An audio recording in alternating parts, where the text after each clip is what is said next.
Hey ladies, I'm back.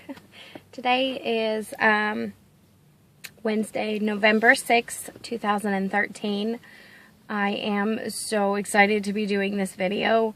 I know I don't look or feel like it or sound like it, but it's because I've had this a stomach bug or something. I've been very, very nauseous, and it's just my stomach is just it's doing flip-flops. It's awful. But I tried to record this video on Monday, and there's something wrong with my computer. So I am on my phone right now. Also, I am extremely sorry about this mess behind me in my car. It's all the Halloween decorations that I had at work. I took them down. So, anyways, I have so much to tell you. I finally have an update. Yay. I'm going to try and be excited about this because I am excited. I feel awful. I feel absolutely awful today. Anyways, so I know that I mentioned in a couple videos that I didn't really care for my doctor, my fertility doctor that I had. Because he didn't even bother to look at my medical records, and he just kind of went off my word, and that bothered me. So I have been going back and forth from my gynecologist to my fertility doctor because I know I told you guys when I got my endometrioma in my left ovary. He told me that I needed to go see my gynecologist and that she would do the surgery. Well, when I went and seen her, she said that she wouldn't do the surgery and that he should be doing it and that she was going to call him. I never got a phone call to figure out what was going on. I got a letter in the mail. Excuse me. I got a letter in the mail and it said, that my gynecologist moved to Texas and to go see her partner. Well, I go see her partner, and I didn't care for her at all. She looked at me. She didn't say hi. She walked in the room. She sat down, and she just looked at me, and she said, "I don't know why you're here." I'm sorry, what? So I was very upset with her. She basically told me that I was too much of a mess, and she wouldn't touch me. So that really frustrated me a lot. And I got to a point where, so she made me an appointment to go back and see my fertility doctor. Now, mind you, this is how this went down. I went to my fertility doctor and found out about the endometrioma. Then I went to, and he told me to go to my gynecologist. So I go to my gynecologist, and she tells me, no, that I should see my fertility doctor. Well, my fertility doctor, or gynecologist leaves, so I go see my a new gynecologist again. She sends me back to my fertility doctor. That is 5 doctor visits wasted. Co-pays, insurance paying for what? No, I still have no idea. Nobody has told me anything. I'm sorry, I'm done ranting. I'm frustrated. I'm beyond frustrated. So I was talking to somebody about how I'm sick of being passed back and forth from one doctor to another. And my friend had told me about this doctor that she goes and sees, which is her gynecologist. But he just opened up a fertility center. So I call and I talk to the girl on the phone. And the girl on the phone, like I just called to make the appointment. She talked to me like we were best friends.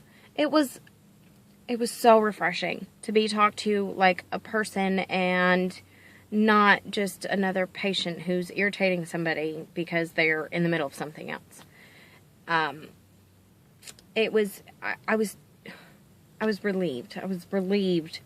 And she told me on the phone, she's, we just talked like we were friends. And she told me that he does gynecology, he does fertility, he does surgeries, and he has his own IVF lab. So anything that I need done, he can do it for me. So it was like taking 50 pounds off my shoulders, I'm telling you. It was crazy. But anyways, so I made an appointment to go see him, and I actually wanted to do this video before I actually went and seen him because I was so excited about it. But I haven't had time. My dog was really, really sick, and any of you who have animals, you understand that, I mean, she's my baby. Like, I can't explain to you, this dog is my life. So, she was sick, and I actually thought she was going to die, but she seems to be doing better now, hopefully. So, we've got her on a bunch of medicine and all that stuff. Anyways, yes. So, my doctor's appointment. So, I go in, and I fill out a ridiculous amount of paperwork, and I'm talking, like, private questions, like, you would never think that you would see at a doctor's office, such as, what religion are you, and, what was the other one? Are you married? Which, yeah, they usually ask you if you're married or single or widowed or divorced, but it had that, and then it had, are you married, and for how long? And I'm going, it's kind of reiterating it. It is a Catholic hospital. It's, I don't know, I just didn't, I go there for all of my stuff. It's not because it's a Catholic hospital, it's just because it's a good hospital.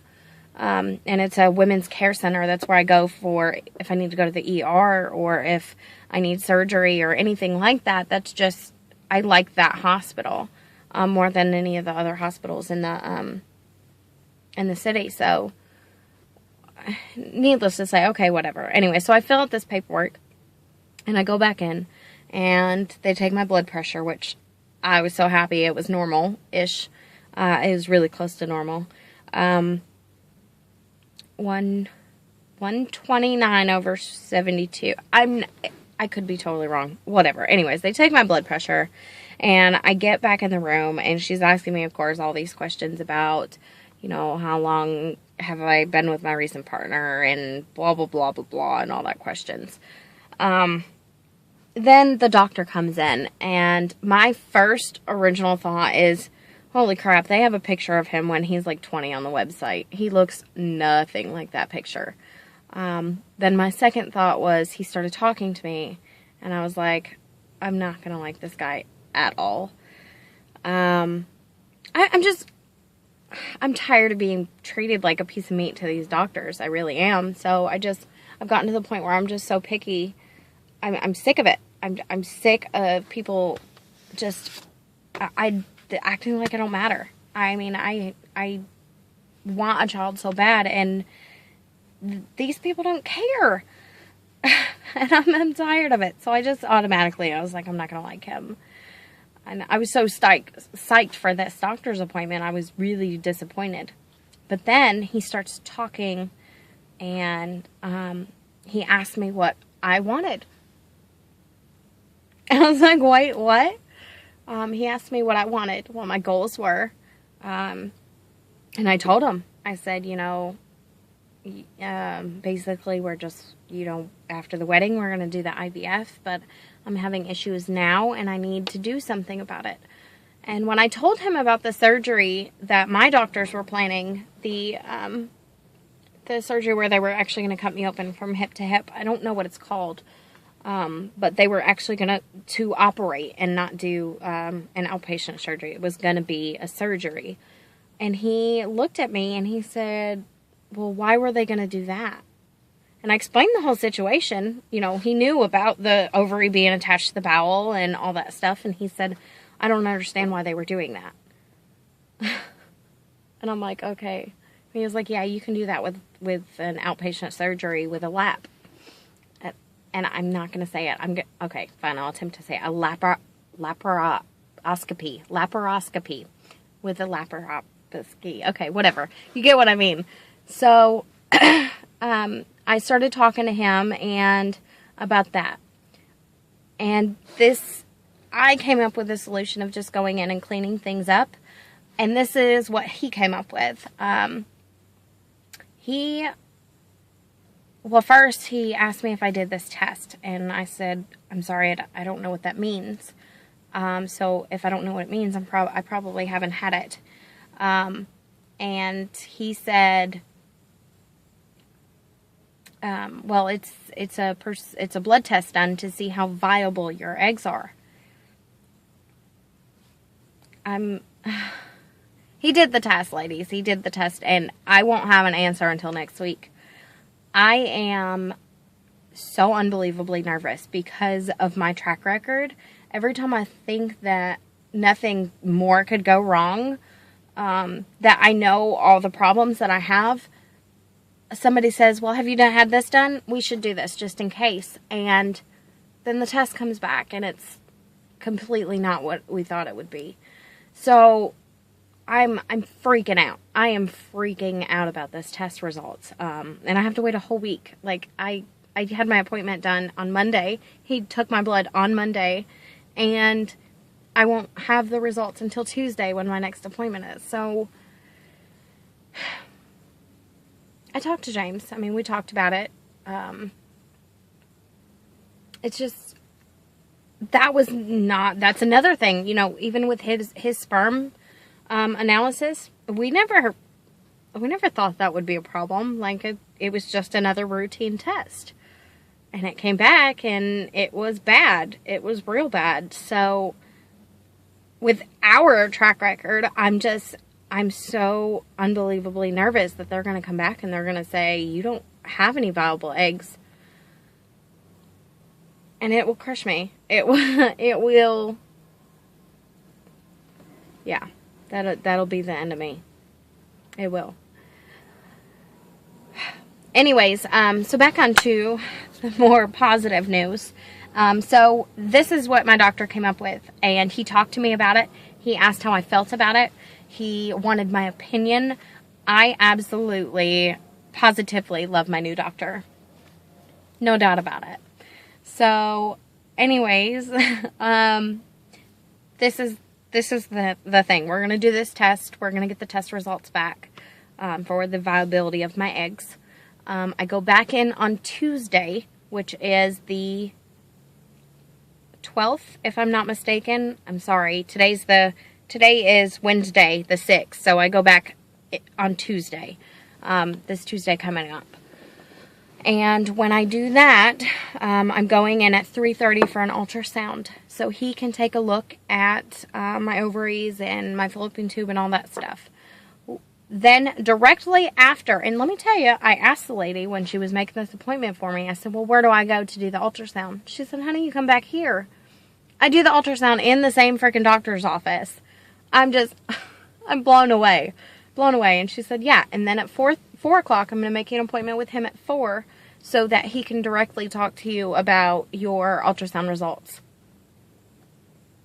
And this might be just common knowledge to other people, but I am just shocked because normally I would have to go to the other side of town to do an ultrasound. And then I would have to wait a week to be able to schedule, sometimes even a month, to get into my doctor. And by the way, I called to get into this doctor. I called on a Friday, and she said, well, I could get you in on Monday, but I really need to see your, I completely skipped this part. He wants to see your medical records. So I'm going to schedule for you the next Monday so that you have time to get your medical records. I was blown away. This place is so much better than what I've been dealing with, and I don't understand why nobody has told me about this before. Like, I can't believe I was putting up with what I was putting up with. So anyways, back to what I was talking about. They are going to go in and do the ultrasound. I go at 4 o'clock to see him to discuss the ultrasound and my blood results. Because honestly, if my eggs aren't viable, there's no point to any of this.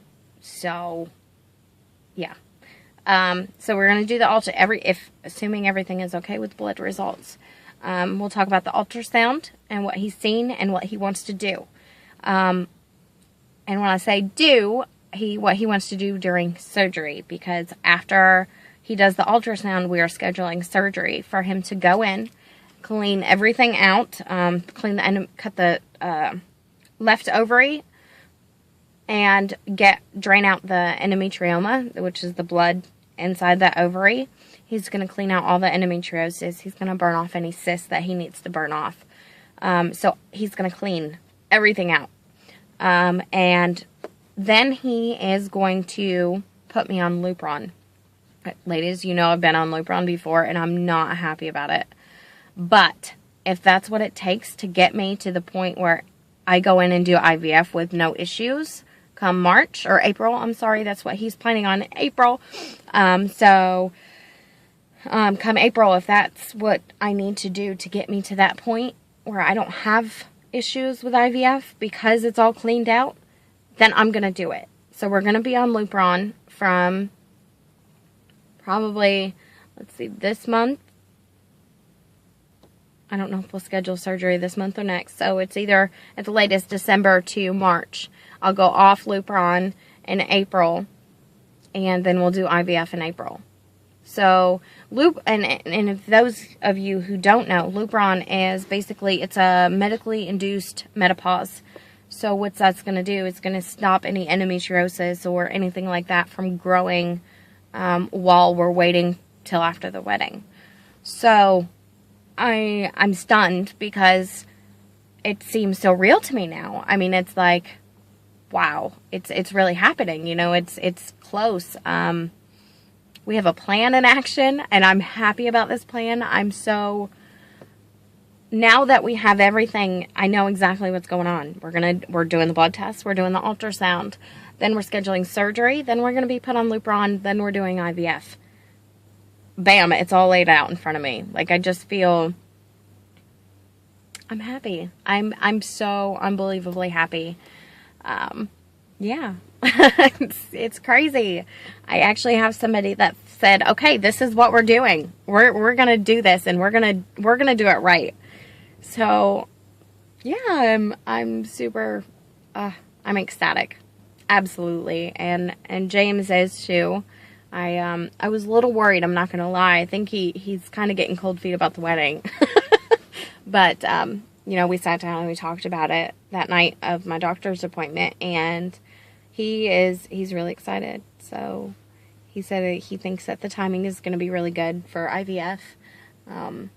And he really just wanted to be done with school before baby came, and he will be now. So we're both really, really excited. And yeah, I was so excited to be able to do this video to share with you guys. So yay! I hope everybody is doing well. I am actually going to try and keep up, try to look at everybody's videos to try and catch up with everybody.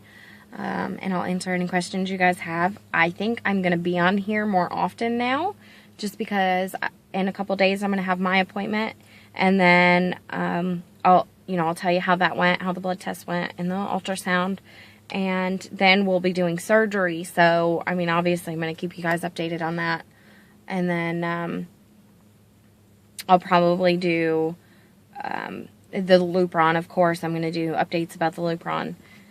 So I'm going to be on here, and it makes me excited. I'm really excited about it. So I'm back.